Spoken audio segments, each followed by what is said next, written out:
দুনিয়াতে আমরা যারা আছি আমরা সবাই গুনাহগার। সবাই কি বলেন? সবাই গুনাহগার, কারো বেশি কারো কম, কিন্তু গুনায় জর্জরিত সকলেই। জিন্দেগিটা, কিছু মানুষ তো এমন আছে নেকির কাজের থেকে গুনার কাজ করতে বেশি মজা পায়, আর কিছু মানুষ এমন আছে গুনার কাজ হয়ে গেলে সাথে সাথেই তওবা করতে থাকে, কাঁদতে থাকে। এজন্য যারা নেকি উপার্জন করে না তাদের ব্যাপারে আহ্বান হলো, আর কতদিন গুনার ভিতরে থাকব, ফিরে আসা দরকার। আমরা যারা নেকিও করি গুনাহও করি, আমাদেরও গুনাহ থেকে তওবা করে গুনাহ বন্ধ করা দরকার।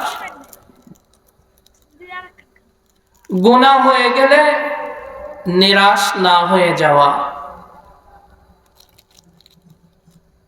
গুনাহ বান্দা করে কয়েক কারণে, নফসের চাহিদায় করে, শয়তানের ধোঁকায় করে, খারাপ সঙ্গর কারণে, খারাপ পরিবেশের কারণে মানুষ গুনাহ করে।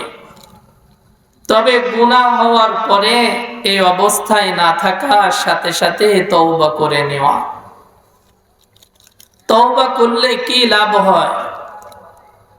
বিশ্বনবী মুহাম্মদুর রাসূলুল্লাহ সাল্লাল্লাহু আলাইহি ওয়াসাল্লাম ইরশাদ করেন, আত-তাইয়িবু হাবিবুল্লাহ,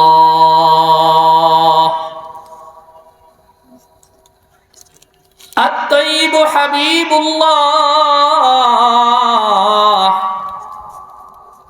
মুহাম্মদুর রাসূলুল্লাহ সাল্লাল্লাহু আলাইহি ওয়াসাল্লাম বলেন, যে ব্যক্তি তওবা করে সে ব্যক্তি আল্লাহ তাআলার বন্ধু হয়ে যায়। সুবহানাল্লাহ। তওবাকারী কি হয়? তওবাকারী আল্লাহর বন্ধু হয়ে যায়। তবে মানুষ যখন গুনাহ করে তাদের দিলের মধ্যে ওয়াসওয়াসা শুরু হয়ে যায়। মানুষ গুনাহ করলে পারে মানুষের দিলের মধ্যে শয়তান ধোঁকা দেয়, ওয়াসওয়াসা চলে আসে। আজ তওবা করলো, তওবা করার পরে আবার যখন গুনাহ করে তখন দিলের মধ্যে জাগতে থাকে, হায়রে রাত্রে না তওবা করলাম, দিনের বেলায় আবার গুনাহ হয়ে গেল, এখন আবার আল্লাহর সামনে কেমনে তওবা করি। আবার দিনের বেলায় তওবা করে, রাত্রের অন্ধকারে যখন আবার গুনাহ হয়ে যায়, শয়তান দিলের মধ্যে ধোঁকা দিয়ে বলতে থাকে, হায়রে দিনের বেলায় তওবা করলা, রাত্রে আবার গুনাহ করছো, এবার যদি তওবা করো তোমার এই তওবা আল্লাহ কবুল করবে না। দিলের মধ্যে সারাক্ষণ এভাবে জ্বলতেই থাকে। এটা হলো যারা নেক আমল করে ঈমানদার, তাদের দিলের অবস্থা এমন হয়, গুনাহ করে তওবা করে, আবার গুনাহ হইলে দিলের মধ্যে এই আকাঙ্ক্ষা জাগে, এই ওয়াসওয়াসা জাগে যে আমার মাওলা মনে হয় এবার আমার তওবা কবুল করবে না।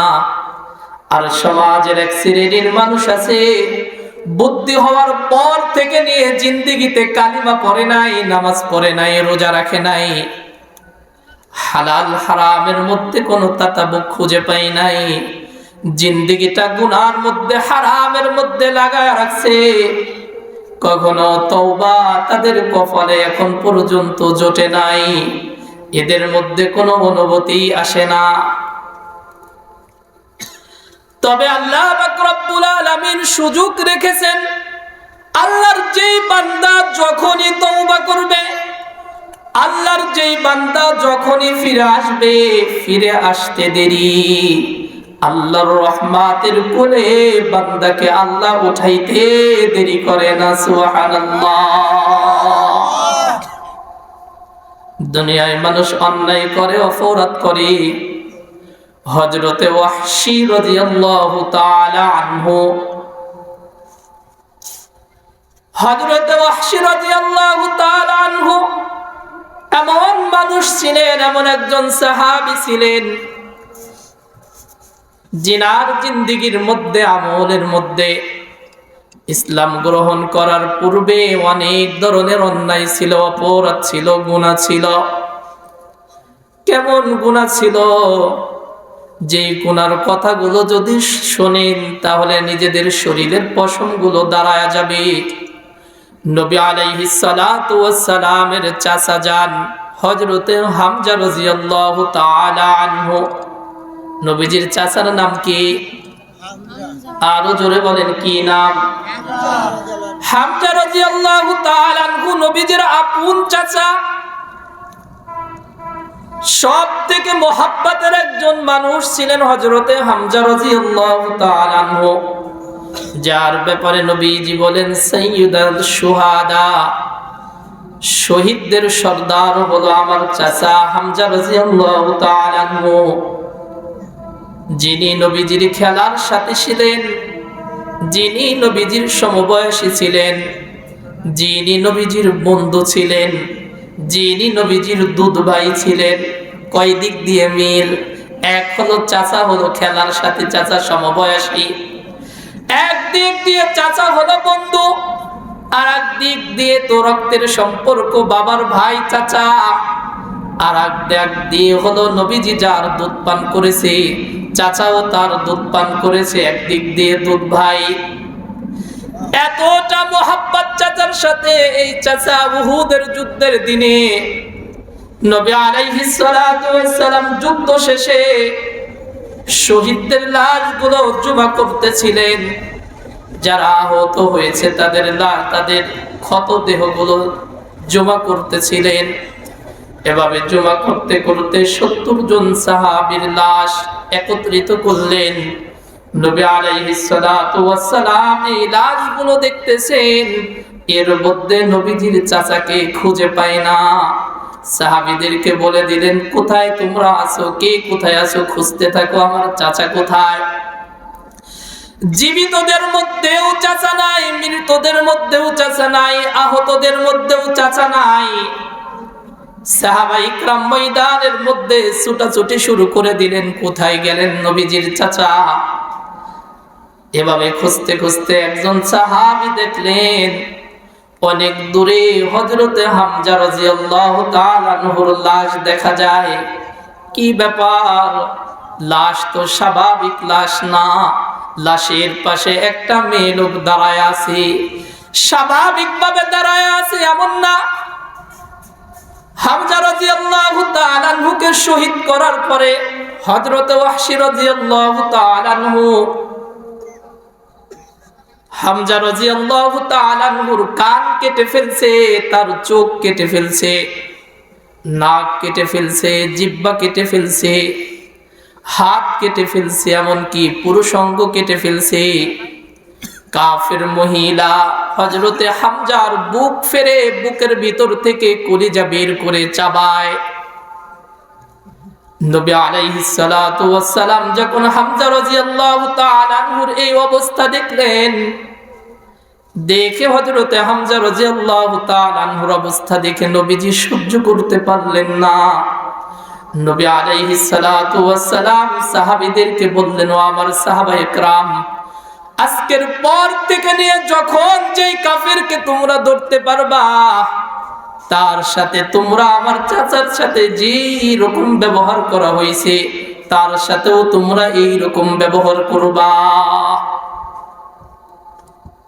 আল্লাহ পাক রব্বুল আলামিনের কাছে বিষয়টা ভালো লাগে নাই।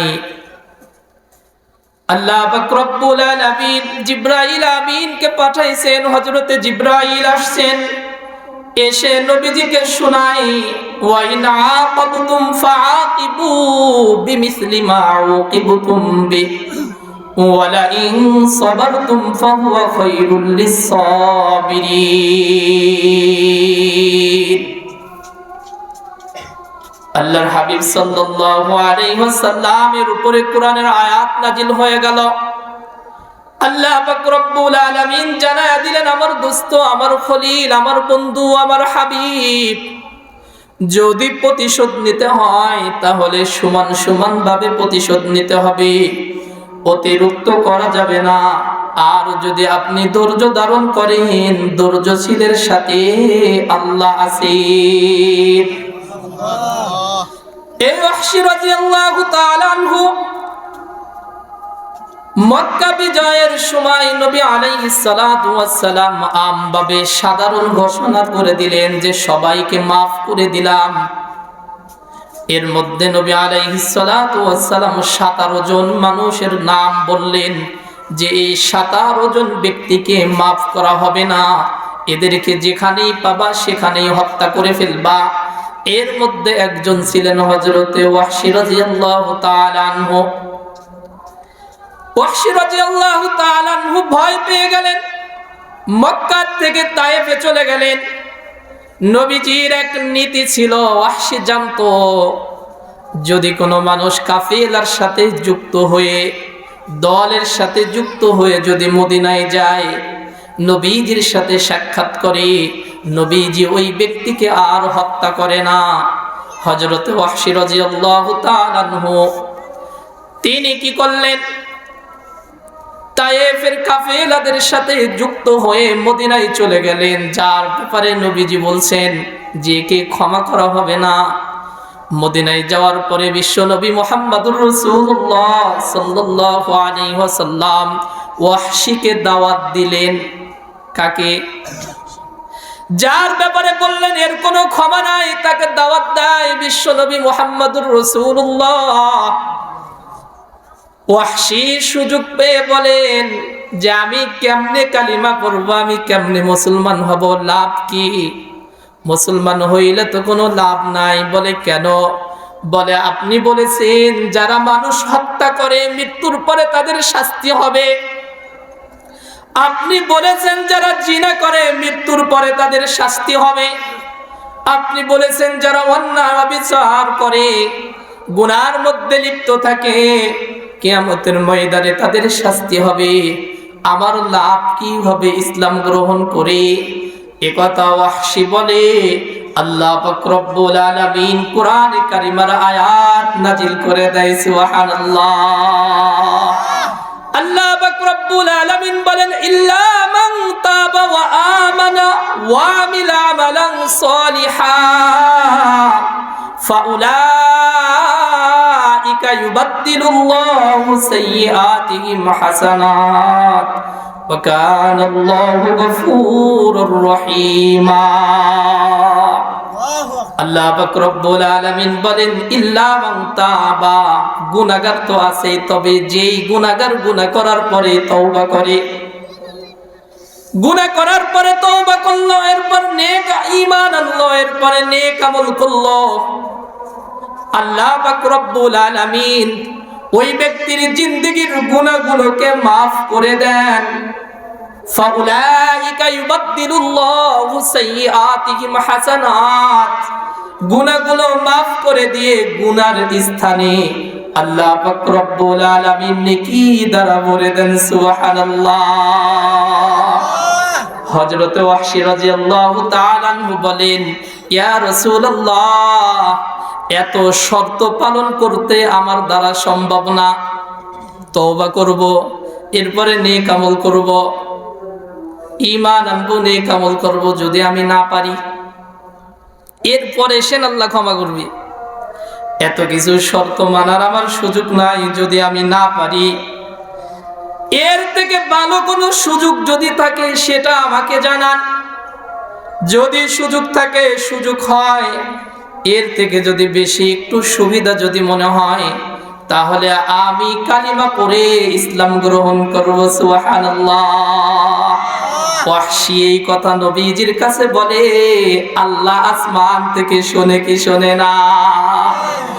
আল্লাহ পাক রব্বুল আলামিন এরপরে সূরা নিসার আয়াত নাজিল করলেন। আল্লাহ বলেন ইন্নাল্লাহা লা ইয়াগফিরু আন ইউশরাকা বিহি ওয়া ইয়াগফিরু মা দুনা যালিকা লিমান ইয়াশা।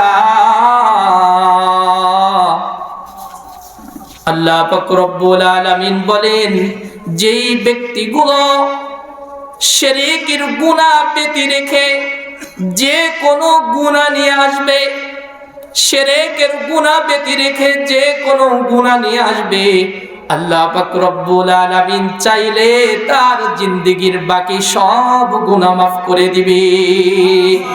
তার মানে হলো যদি কোনো ব্যক্তি শিরক করে ফেলে এরপরে যদি তওবা করে আল্লাহ তাআলা শিরকের গুনাহগুলো মাফ করে দেন। তওবা ছাড়া যদি মারা যায়, শিরক করার পরে যদি তওবা ছাড়া মারা যায়, শুধু শিরকের গুনাহ মাফ হবে না, বাকি সবগুলো আল্লাহ যাকে চান তাকে মাফ করে দিবেন। সুবহানাল্লাহ। এবার ওয়াহশী এই আয়াত শুনে বলে এখানেও তো সমস্যা। বলে কি? বলে আল্লাহ যাকে চান তাকে মাফ করবেন, যদি আমাকে মাফ করতে না চান, আমাকে মাফ করতে যদি না চান তাইলে কি হবে আমার? কে বলতেছে? নবীজির চাচার হত্যাকারী। আল্লাহ পাক রব্বুল আলামিন এবার আয়াত নাযিল করলেন সূরা জুমার। আল্লাহ পাক রব্বুল আলামিন বলেন কুল ইয়া ইবাদিয়াল্লাযীনা আসরাফু আলা আনফুসিহিম قل يا عبادي الذين أسرفوا على أنفسهم لا تقنطوا من رحمة الله আল্লাহ পাক রব্বুল আলামিন বলেন আমার হাবিব আপনি ওয়াহশীকে জানায়া দেন, পৃথিবীর সমস্ত গুনাহগার আমার বান্দাদেরকে জানায়া দেন, আপনার গুনাহগার উম্মতদেরকে জানায়া দেন, যারা নিজেদের উপরে গুনাহ করেছো, জুলুম করেছো, অন্যায় অবিচার করেছো, লা তাকনাতু মির রাহমাতিল্লাহ, আমার রহমত থেকে নিরাশ হওয়ার কোনো কিছু নাই, আমার রহমত থেকে নিরাশ হওয়ার কোনো কিছু নাই। তোমাদের গুনাহ শেষ আছে, শুরু আছে, আমার রহমতের শুরু আছে, আমার রহমতের কোনো শেষ নাই। লা তাকনাতু মির রাহমাতিল্লাহ ইন্নাল্লাহা ইয়াগফিরুয যুনুবা জামিআ। ও বান্দা, আল্লাহ পাক রব্বুল আলামিন তোমাদের জিন্দেগীর সমস্ত গুনাহ মাফ করে দিবে। এজন্যই আল্লাহ তাআলা দৈনন্দিন সারাক্ষণ বান্দাকে ডাকে বাজা বাজা, হর আসে হস্তি বাজা।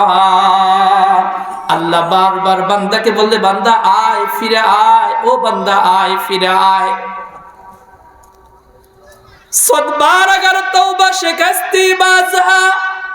বান্দা কত গুনাহ করছো, কত তওবা করছো, 100 বার গুনাহ করে 100 বার তওবা ভঙ্গ করেছো, 101 বারের মাথায় আসো, ফিরে আসো।